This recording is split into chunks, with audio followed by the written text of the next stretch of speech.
आज हमारी जीके की पहली क्लास है और जीके की पहली क्लास में हम राजस्थान के दुर्गों के बारे में पढ़ने वाले हैं। आप सभी जानते हैं कि राजस्थान के इतिहास में दुर्गों का बहुत ही महत्वपूर्ण स्थान है और राजस्थान में अनेक प्रकार के दुर्ग पाए जाते हैं। तो शुक्र नीति जो एक ग्रंथ है, उस ग्रंथ के अनुसार 9 प्रकार के दुर्ग बताए गए हैं और 9 प्रकार के दुर्गों में गिरि दुर्ग, पारिक दुर्ग, ऐरन दुर्ग, पारिद, वन, धान, जल, सैन्य और सहाय, ये 9 प्रकार के दुर्गों के बारे में वर्णन किया गया है।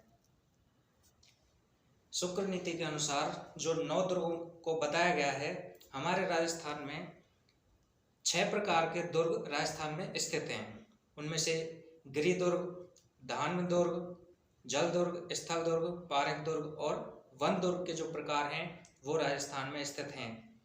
तो हम देखते हैं सबसे पहला गिरि दुर्ग। तो गिरि दुर्ग जो होते हैं, इसका मतलब होता है गिरि मतलब पर्वत या पहाड़। तो जो पर्वत और पहाड़ों पर जो स्थित हैं, ऊंचे स्थानों पर जो दुर्ग स्थित हैं, उन्हें गिरि दुर्ग की श्रेणी में रखा गया है। तो आप देखेंगे गिरि दुर्ग की श्रेणी में आने वाले कौन कौन से दुर्ग हैं। चित्तौड़गढ़ का दुर्ग, कुंभलगढ़ का दुर्ग, मेहरानगढ़, अचलगढ़, तारागढ़, अजमेर। तारागढ़ 2 हैं, एक अजमेर और एक तारागढ़ बूंदी। नाहरगढ़ जो कि जयपुर में स्थित है, सुवर्णगिरी जालौर में स्थित है, सिवाना दुर्ग और आमेर दुर्ग जो कि जयपुर में स्थित है, जयगढ़ दुर्ग जयपुर में, बाला किला अलवर में। तो ये जो सभी दुर्ग हैं ये गिरि दुर्ग प्रकार के दुर्ग हैं, यानी कि ये सभी जो दुर्ग हैं वो पर्वत पर बनाए गए हैं। जो सेकेंड टाइप का दुर्ग राजस्थान में स्थित है वो है धान्व दुर्ग। धान्व दुर्ग या धानवन दुर्ग, इस प्रकार के जो दुर्ग होते हैं वो या तो रेगिस्तान में या फिर ऊबड़ खाबड़ जो स्थान होते हैं उनमें बनाए जाते हैं। तो धान्व दुर्ग के प्रकार में सोनारगढ़ जो कि जैसलमेर में स्थित है, सोनारगढ़, सोनगढ़, इस प्रकार इसके अलग अलग नाम हैं। भटनेर दुर्ग भी धानवन टाइप प्रकार का दुर्ग है, जूनागढ़, नागौर दुर्ग और चूरू का किला। धान्व दुर्ग के बाद अगला जो दुर्ग है वो जल दुर्ग है। जल दुर्ग जल, नदी, झील या फिर कहीं भी जहाँ पर बहुत सारा पानी भरा हुआ हो, उस पानी से चारों तरफ घिरे हुए जो दुर्ग होते हैं वो जल दुर्ग की श्रेणी में आते हैं। तो जल दुर्ग की श्रेणी में गागरोन दुर्ग, शेरगढ़ दुर्ग बारां में स्थित है, भैंसोड़गढ़ दुर्ग और शेरगढ़ दुर्ग जो धौलपुर में स्थित है। आप देख रहे हैं 2 शेरगढ़ दुर्ग हैं, एक बारां का है और एक धौलपुर का है। इसके बाद स्थल दुर्ग आते हैं। स्थल दुर्ग जो वो होते हैं जो समतल जमीन पर, यानी कि जो मैदानी क्षेत्रों में समतल जमीन पर बनाए गए दुर्ग होते हैं, उन्हें वो दुर्ग स्थल दुर्ग की श्रेणी में आते हैं। तो स्थल दुर्ग की श्रेणी में चौमुहागढ़ दुर्ग जो कि चौमू में स्थित है, माधवराजपुरा का किला जो कि जयपुर में स्थित है और मैगजीन दुर्ग जो अजमेर में स्थित है। स्थल दुर्ग के बाद 5वां जो दुर्ग है वो है पारिक दुर्ग। पारिक दुर्ग किसे कहते हैं? पारिक दुर्ग ऐसे दुर्गों को कहा जाता है जिन दुर्गों के चारों तरफ खाई खोदकर उसमें पानी भरा जाता है, यानी कि उसके चारों तरफ खाई, बड़ी खाई होती है और उसमें पानी भर दिया जाता है। तो ऐसे दुर्गों को पारिक दुर्ग की श्रेणी में रखा गया है। इस दुर्ग के उदाहरण हैं लोहागढ़ भरतपुर, जूनागढ़, बीकानेर और डी भरतपुर। इन सभी दुर्गों के चारों तरफ खाई खोदकर उसमें पानी भरा गया है। इसके बाद अगला जो दुर्ग है वो है वन दुर्ग।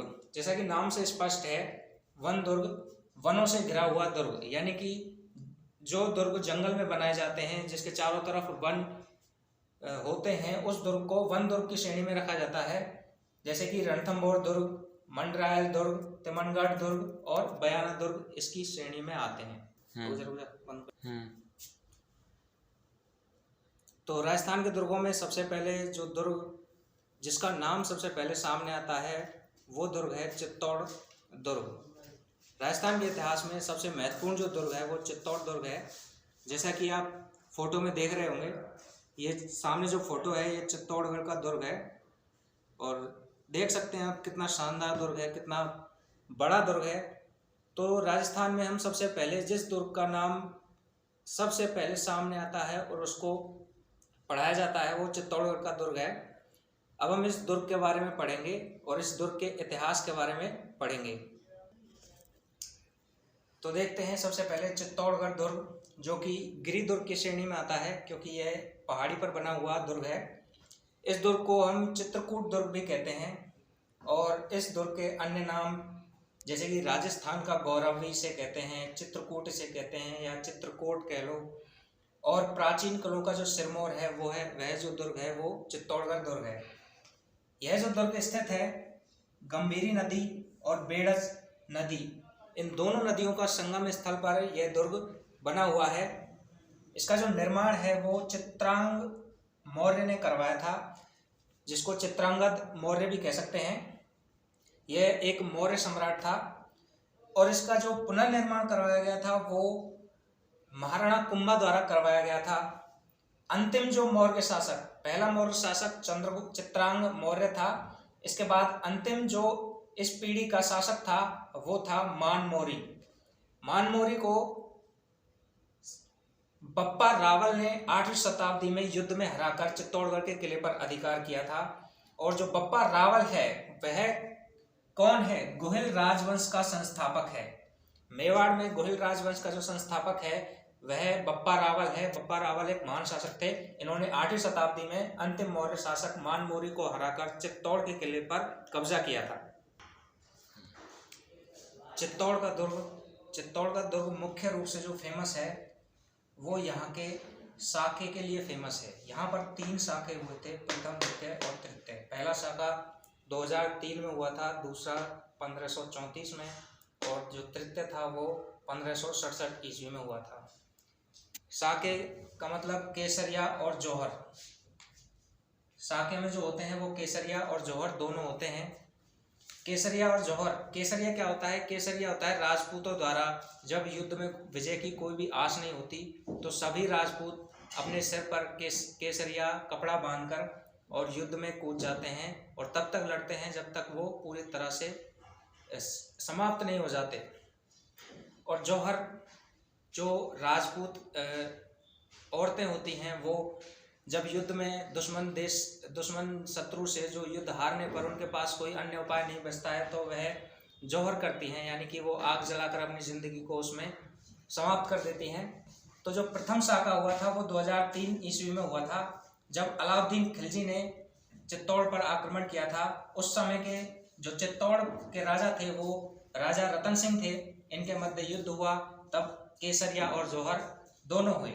इसके बाद जो द्वितीय शाखा है वह 1534 ईस्वी में बहादुर शाह व विक्रमादित्य के मध्य युद्ध के समय हुआ।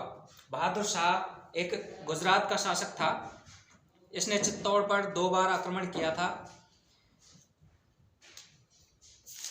और युद्ध में विजय की कोई आशा नहीं थी। और जो विक्रमादित्य थे वो बहुत कम उम्र के थे, तो विक्रमादित्य और उनके छोटे भाई उदय सिंह को उनके ननिहाल भेज दिया गया। यानी कि विक्रमादित्य का जो ननिहाल था वो बूंदी में था और उन्हें बूंदी में भेज दिया था। तब देवलिया प्रतापगढ़ के जो रावत बाघ सिंह थे उनके नेतृत्व में मेवाड़ के योद्धाओं ने बहादुर शाह से युद्ध किया था। जो तृतीय शाखा है वह 1567 ईस्वी में अकबर व उदय सिंह के मध्य जो युद्ध हुआ उस समय हुआ था। और इस युद्ध में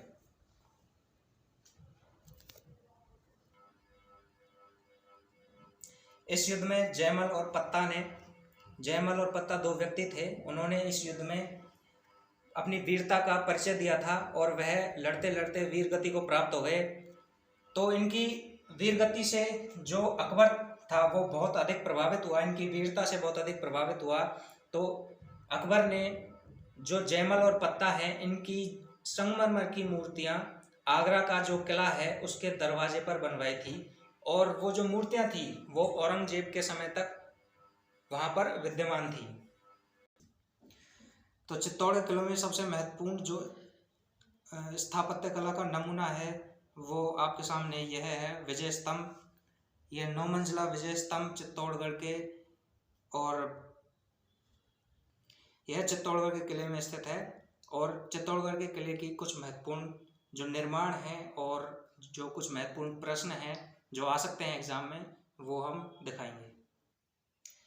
वीर विनोद के अनुसार महाराणा कुंभा द्वारा जो निर्माण किए गए हैं उन निर्माणों में कीर्ति स्तंभ जो कि 7 मंजिला है, जिसे आदिनाथ तीर्थ भी कहते हैं। यहाँ पर ध्यान दीजिए कि कीर्ति स्तंभ एक 7 मंजिला है और 9 मंजिला विजय स्तंभ है। कीर्ति स्तंभ और विजय स्तंभ दोनों अलग अलग हैं।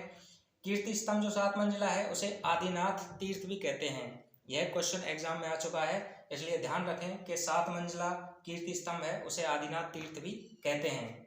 और जो 9 मंजिला विजय स्तंभ है, इसके अलावा मीरा मंदिर है और तुलजा भवानी का मंदिर है और जयमल पत्ता की छतरी जो कि चित्तौड़ के किले में है, चित्तौड़गढ़ दुर्ग में स्थित है। और जयमल पत्ता की छतरी का क्वेश्चन RS में आ चुका है, तो इसलिए आप ध्यान रखें कि जयमल पत्ता की जो छतरी है वो चित्तौड़गढ़ दुर्ग में स्थित है।